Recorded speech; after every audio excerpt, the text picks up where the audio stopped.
Hey there, Andrea Seydel here, and I'm also known as the Book Doula, and I am the founder of Live Life Happy Publishing, and I'm so excited for this conversation today because we are joined by someone who is truly remarkable, and she's changing the way that we think about movement, motivation, and our relationship with our bodies. Now, oh my gosh, I don't know about you, but sometimes it's just like I don't want to go to the gym and I don't want to go run. And so it's so fun to know that we can actually tap into really what matters to us and really do something that's customizable for ourselves. And Martha Munroe, she is the author of the brand new book called Attuned Exercise. And she's here to help us understand all of this. And her book is already making waves. It's helping people already in the world. And it is launched, it's available for everyone to purchase. And so if you want to reinvent your relationship with exercise, you're going to want to get your hands on a copy of this. Welcome to the show, Martha. It's so nice to have you here. Thanks so much for having me, Andrea. I'm excited to be here and to share this with everyone. Oh my gosh. Okay, so you have a master's in applied positive psychology. You have a master's in coaching as well, and you are a movement professional. And you've done a lot of research around this too, right? So you hmm bring together the science and personal experience and common humanity. You bring this all into your book. So can you tell us a little bit about what inspired you to write Attuned Exercise? Yeah, for sure. So, like you said, I've been in this industry for a long time. I actually first started in the fitness industry 20 years ago, and I've been in like so many different roles in that time as a personal trainer, as a fitness instructor, working with everybody from group classes for senior citizens to people competing in their first weightlifting meets and athletes of different kinds. I've worked in physio and in corporate health and wellness. And so all of these different fitness spaces. And this thing that would come up time after time when I would be talking to people about what your goals are, what are we here for? What do you want to achieve? Was that people were really struggling with like a lack of self-efficacy around exercise and feeling like, most people have tried some things and for whatever reason, then they're not doing it. And they feel like there's this narrative that like they're a failure and they haven't been able to get it together. And I just don't have the willpower. I just don't, I can't get it together. And they're really like hard on themselves. And what this book really, tries to do is paint a much broader picture of what's going on with our relationship to exercise because it's not as simple as willpower. And that's what I found when I went into the research world when I was doing my dissertation for my MSc was on positive embodiment and well-being and how the way that we relate to our body in all of the different ways that we experience being a body, how that's so closely woven with our ability to experience well-being. And that this is like a lifespan thing, right? So it's not you in isolation who can't get the willpower. It's like there's all of these broader systems that you live within. And then you also have your own narratives through your lifespan and all of these different opportunities for kind of growth along the way. So it's a book about exercise, but it's about so much more than that as well. Yeah, and you raised so many amazing points there. And one of my favorite aspects of your book is this idea that exercises isn't just like equal to like weight loss. It's like Yeah. exercise, like your book makes the case for how it's so important for safeguarding our mental health, for helping us feel well, and for evoking positive emotions. And your book really teaches us so much that exercise is not a punishment. It's like, hmm and you kind of shift the mindset around exercise. So I'm curious, like, when did you know that the world needed this book? Okay, that's a good question.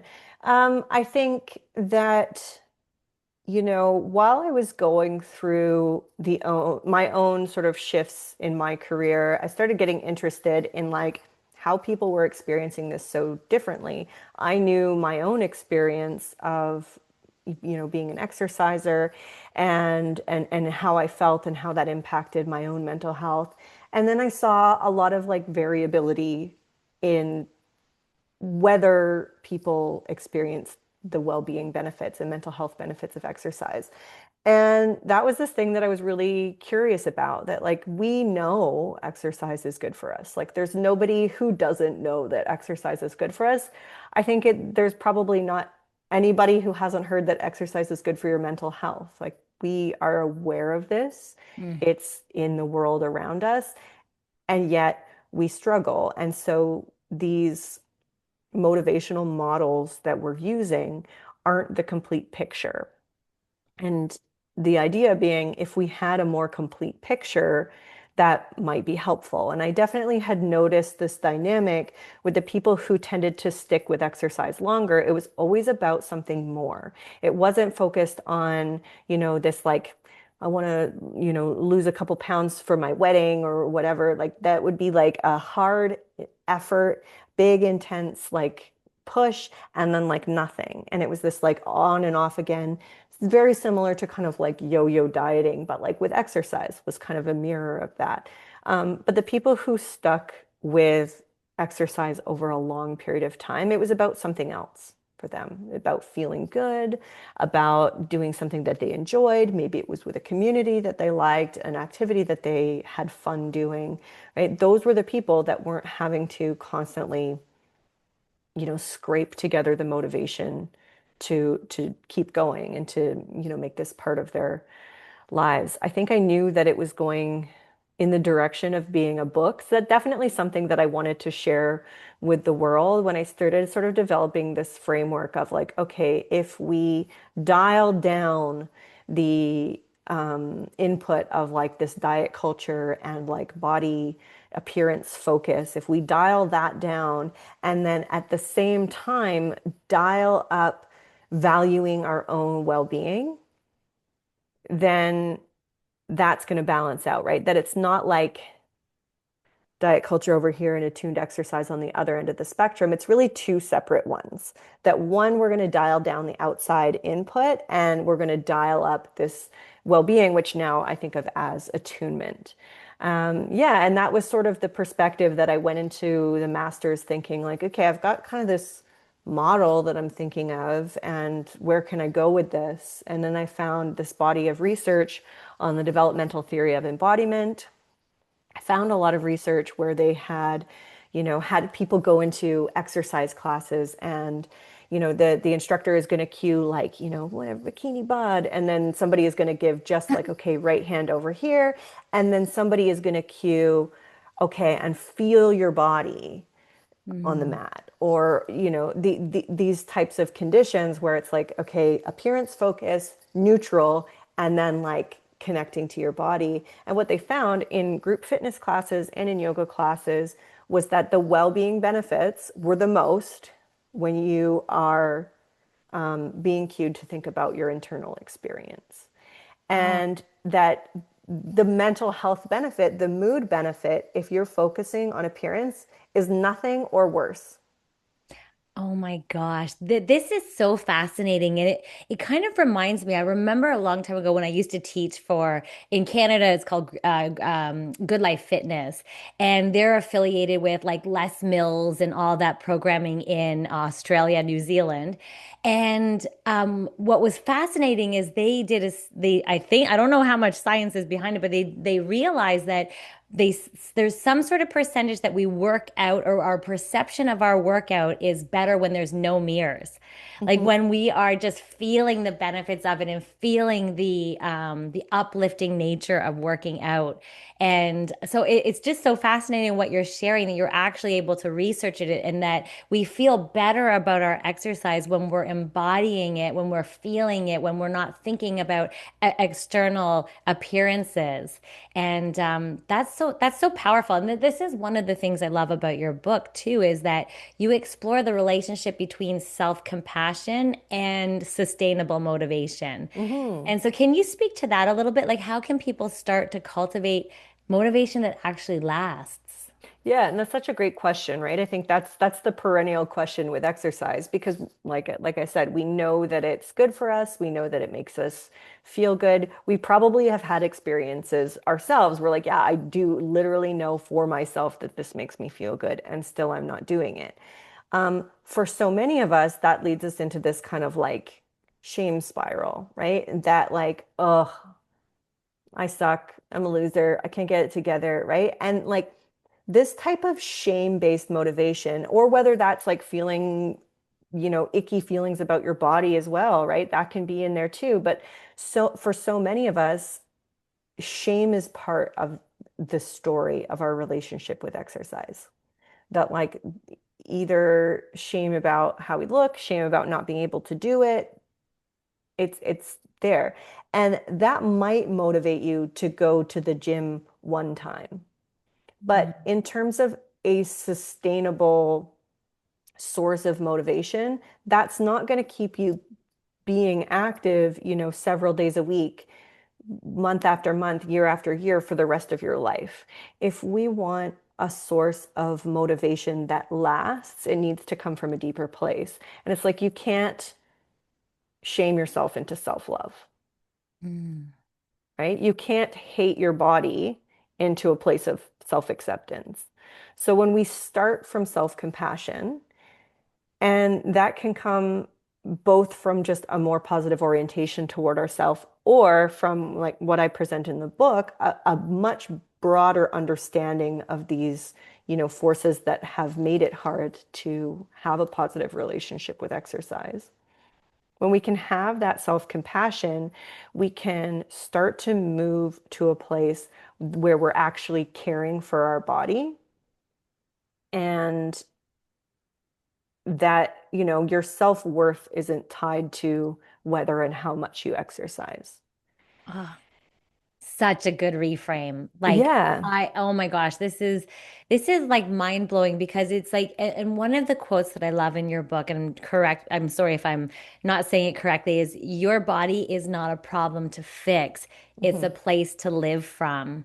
Yeah. And it kind of ties in with what you're saying here is that, it's so important. Can you speak to that a little bit more? Because I Yeah, think so totally. many of us struggle with this. Yeah, and I remember, writing an Instagram post during like lockdown when I was like, doing some stuff then that was like really landed with a lot of people, and it was for how many years of your one wild and precious life, to quote Mary Oliver a little bit, have you felt that your body was a problem to be solved? And people were like, oh, decades, decades, right? Like we feel that our body is this thing that we need to like control and to tame and to like have, tighten the control on.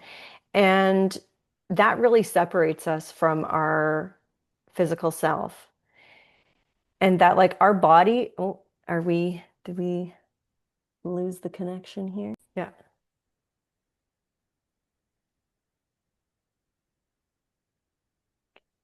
And so part of this shift from thinking about your body as a project is to begin to understand that your body isn't just something that you have, like, oh, I have a body, my body, as if it's something separate from you. Your body is, in a very real way, who you are. It is your existence. It is the seat of your aliveness in the world. Your body is your existence. And we become disconnected from that when we're focusing on manipulating the body and acting upon the body as if it is an object. And so, really, what this attuned exercise model is intending to do is kind of bring us back into that subjective seat, that subjective experience of being in the body. And that's such a deeper way to experience the world.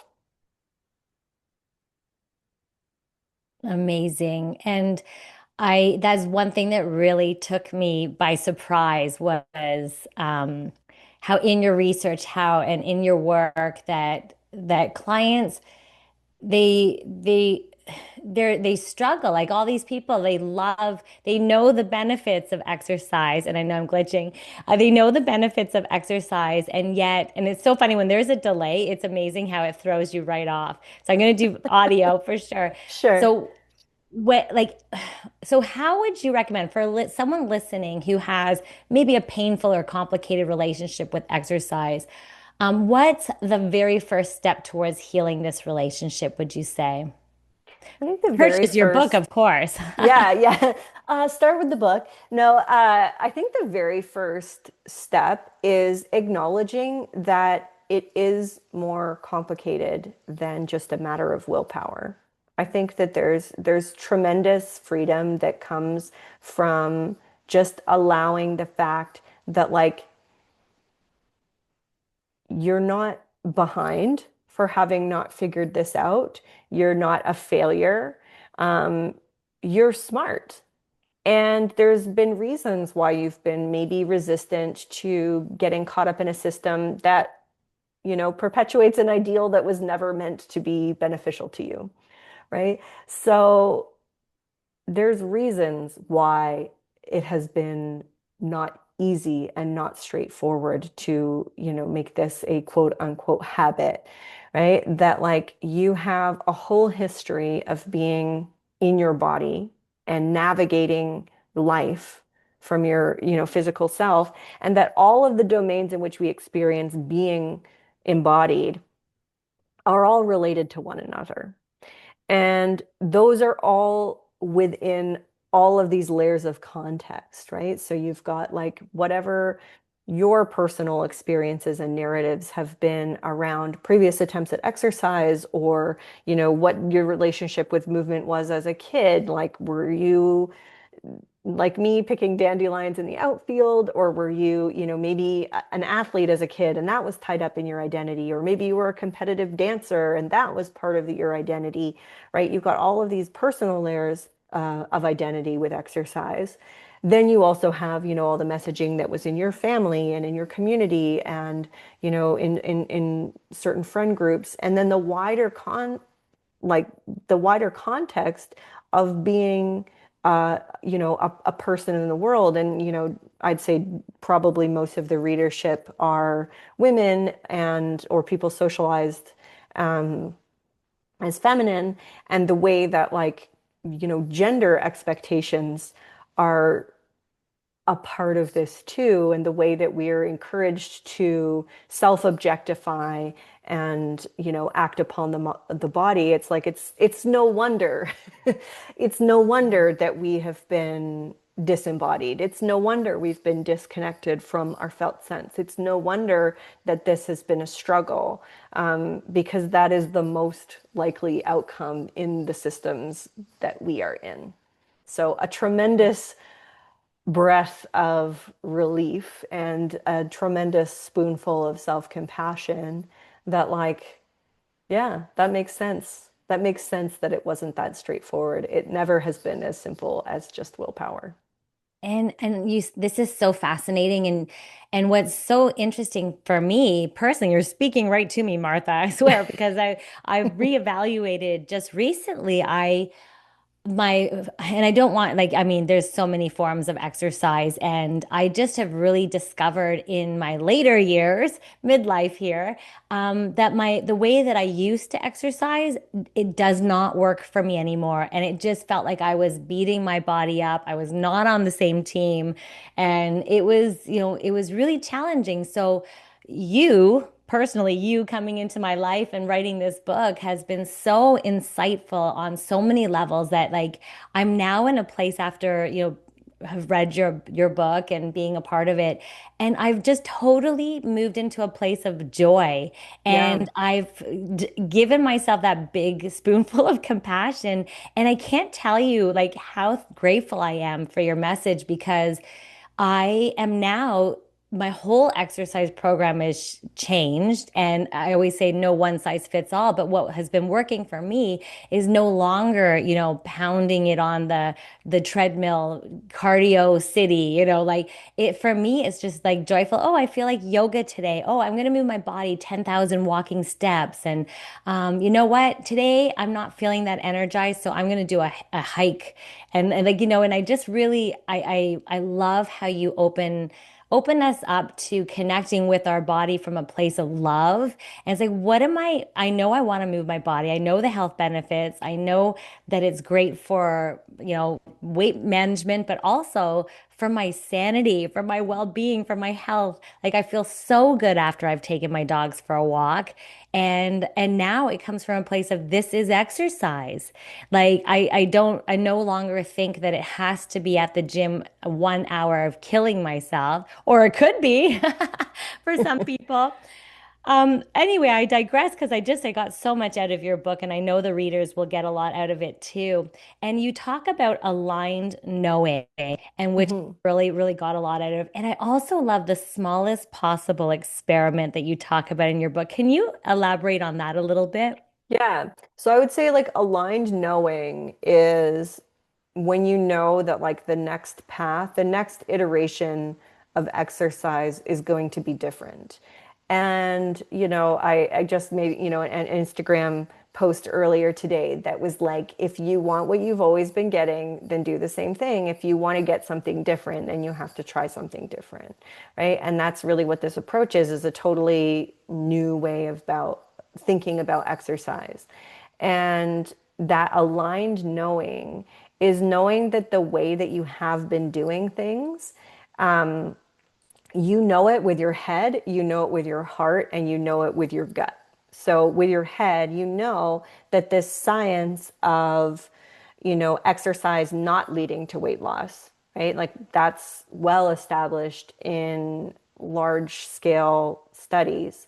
And so being able to kind of free yourself from this like body manipulation trap and knowing the science that like, yeah, focusing on appearance and this embodied perfectionism, it decreases well-being rather than increases well-being and makes motivation harder. So we know it intellectually, we know it with our head. We also know it with our heart. And that to me is like this more sort of like justice orientation and this love and acceptance of people and one another and ourself, regardless of what we look like or how active we are, and like that our value as human beings is not negotiable and that it's not related to how much or how often or how intensely we work out. So that's the like part of us that's from the heart. And then the part from the gut is what have you known in your own personal experience that is showing you that, yeah, the way that I was doing things and where that motivation was coming from, what I was hoping for, it wasn't working. I know in my own lived experience that wasn't working. So that's the aligned knowing that like, okay, it's going to be something different because we know it intellectually, we know it with our heart and what our orientation to the world is, and we know it with our gut from our personal experience.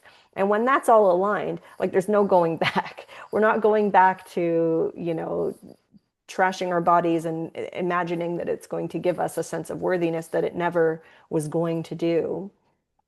And then the other one that you mentioned, which is like taking the smallest possible step, is really in comparison to every version of fitness, which is like super extreme, 75 hard, P90X, 30-day challenge, this really like change everything all at once, is kind of like, let's flip that on its head a little bit. And like, what's the smallest thing that I could just introduce into my life and just see how it is?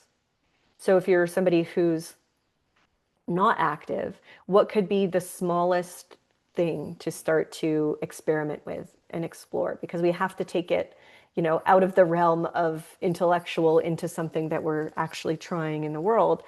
And if you are active, then it might be like, okay, what would be the smallest way to start to explore a little bit of attunement in the workouts that I'm already doing, right? And that could be as simple as like, okay, when I do my workout, I'm going to be like, how much am I enjoying this? I'm going to notice how hard do I feel like I need to push myself? Am I noticing that like, if I, jump off the treadmill or whatever 2 minutes early, that I feel like, oh, that's so bad, right? Like just what's the smallest thing that we can start to do? And I think that that's where sustainability really comes from, right? Because like nobody is doing 75 hard and P90X for the rest of their lives because it is about a big push and it's not about sustainable. And so small experiments are what start to just do that little 1% course correction and move us in the direction of, where we want to go for a lifelong positive and energy giving relationship with exercise.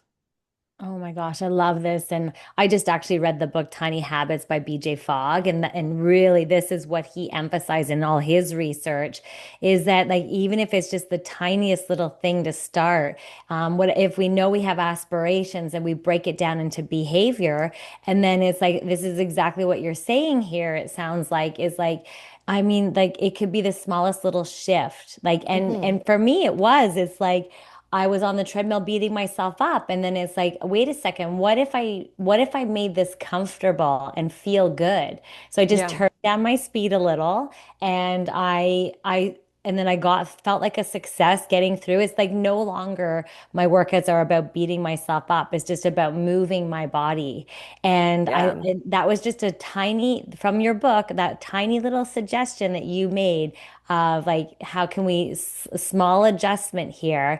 And it was my mindset, small adjustment. It's like, Mm-hmm. why am I pushing so hard? And then it was just a Totally. back off. And I honestly, I feel like such a success now on the treadmill. I have energy after my workouts, like, and it's just eye-opening.